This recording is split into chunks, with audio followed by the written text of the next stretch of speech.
Addendum to File. Excerpt from The Boys in RG-113. The Unedited Memoir by Clyde Andrews. Orion War Supplemental Fourth Vral War. File has been translated and transcribed. Day 2262 of the Fourth Vral War. You can get used to anything, or at least we can. We had one major advantage over the Vral in the wars that they just couldn't counter. The Vral need rest time, a lot more than we do. Not only that, a funny quirk about the hyperspace lanes is they give you a bit of a warning bell when someone's coming. About 2 hours worth. Just switch your view to read energy outputs like you would if you were checking to see if a reactor was thrumming or not, and you can actually see a halo of charged particles around where a ship will be exiting the lane. Easy 2-hour warning bell, 3 if they were bringing something big. That's plenty of time to catch a nap for us. We didn't know it at the time, but in Helena, the Vral's fleet command was ripping its hair out trying to figure out how to deal with Thermopylae, and for the past 2 months they had been trying to exhaust us by sending a few squadrons at a time to fire on us at max range with their jump drives already spooled up to leave. Makes sense their entire damned species is bald. They've been at this for almost 50 years on and off.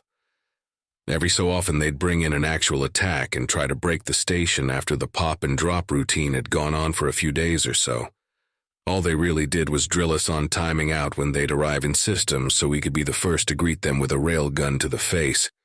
It got to be a competition, which of course the missile guys just had to ruin.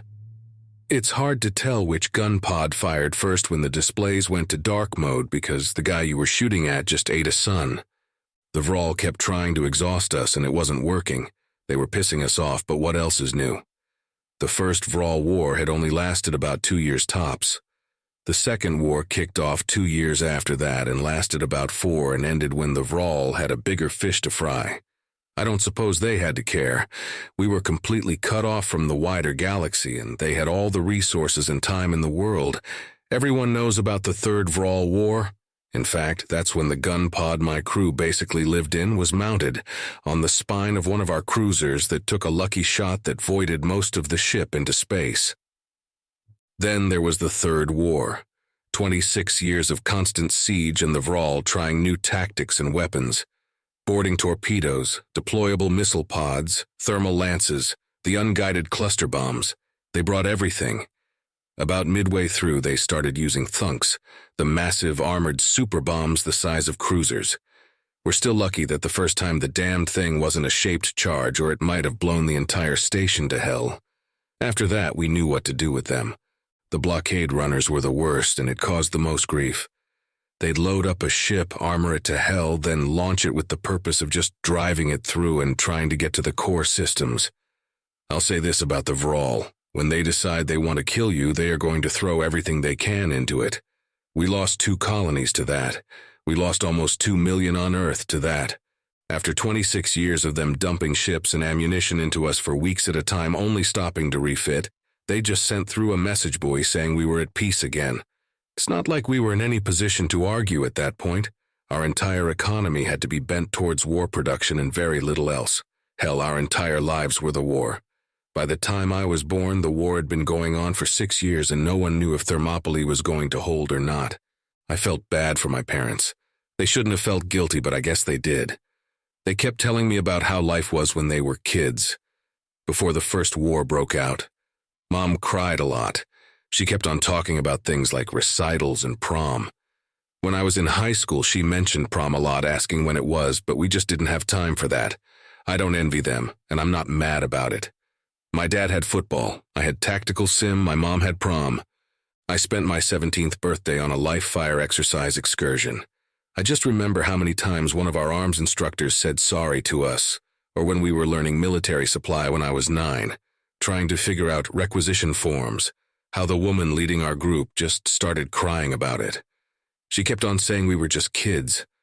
I felt bad for the Chua most of all, but they're so pragmatic it's actually awe-inspiring sometimes. We kept promising to build them a habitat that fit them, but every time they would buckle down and insist we use the resources for ships and weapons. Tac, bless the little guy, practically lived in the charged coil assembly.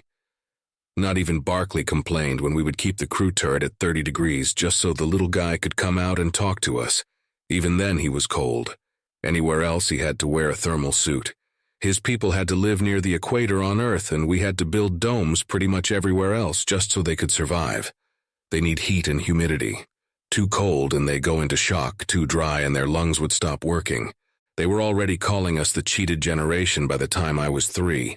Words like recess and electives that my parents said I should have were just foreign concepts to me. The concept of toys by the time I was 8 was non-existent. I never noticed the looks from the older people. I just assumed once you got older, that's how you looked at kids. Most adults when I was growing up would look at us like they were concerned, like they were worried we'd break something, but I got it when I was older. You don't really remember yourself wanting to go and do things with your friends, but not being able to because we were in lockdown, because the Vral had a fleet breakthrough, and they were within a few days' travel time. My mom telling me how my dad spent 6 months trying to catch her attention, and the almost mystical story of their courtship meant legitimately nothing to me considering what my relationships were like. None of us had time for any of that. We just never had the time. As I got older, now I understand. They weren't looking at us like we'd break something. They were looking at us like they were the ones breaking us. A kid shouldn't be having duck and cover drills. They shouldn't be learning basic survival skills, or how to survive in the event of a bombing. We shouldn't have been learning basic weapon drills or improvised weapons for self-defense. We shouldn't have had practice drills where we reported to the armory, drilled up and went forward to fight off an invader. We were kids. My son is a kid. I listened to my mother talk about playing when I was a kid that she wishes I could play more. It sounded almost insulting back then. Play? What the hell was play? I don't want much right now. I just want my fucking son to play. I want him not to be taught like I was that death can come from above at a moment's notice. I want to see him running around doing things without getting yelled at by drill teams. I want to see my son laugh at something other than the same gallows humor that is all we seem to know anymore. I can't though. He has to live. He has to live more than anything. So Dad has to go light years and 12 hyperlane jumps away to sweat his ass off in a railgun turret for 6.5 months, while he has to learn how to clear a jam from an A95 ramjet pulse rifle. Why? Because of the Vral, because of those laughing, split-faced, drooling savages. We thought after the Third War they would have had enough. After everything they tried, they'd be leaving us alone, but they haven't. Wiping out as many as they have isn't enough. Enslaving as many as they have isn't enough. They want us all. Now here we are, 6 years into the Fourth War. It's just us and the Chua, and that's it. I know there are others in the galaxy. We learned as much in school, so where the hell are they? How can they just sit back and watch this? The death, the destruction. I learned how we stood up for the Chua. Does no one else in this universe care about anyone but themselves? We've been fighting the Vral almost non-stop now for damn near 50 years, and we've always been on the knife edge of them breaking out and taking over, because there's no way that we could stop them if Thermopylae ever fell. One day this is going to turn. They're going to push too hard and lose too much, and when that happens, we're going to go after them as hard as we can. We're going to find all the people they took. We're going to find all the Chua, and we're going to bring them home. We're going to free all the people the Vral have taken. We're going to make this right.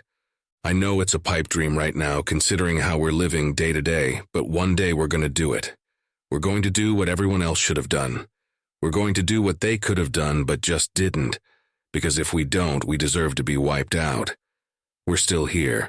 We're still fighting to survive, but damn it, I want more than survival.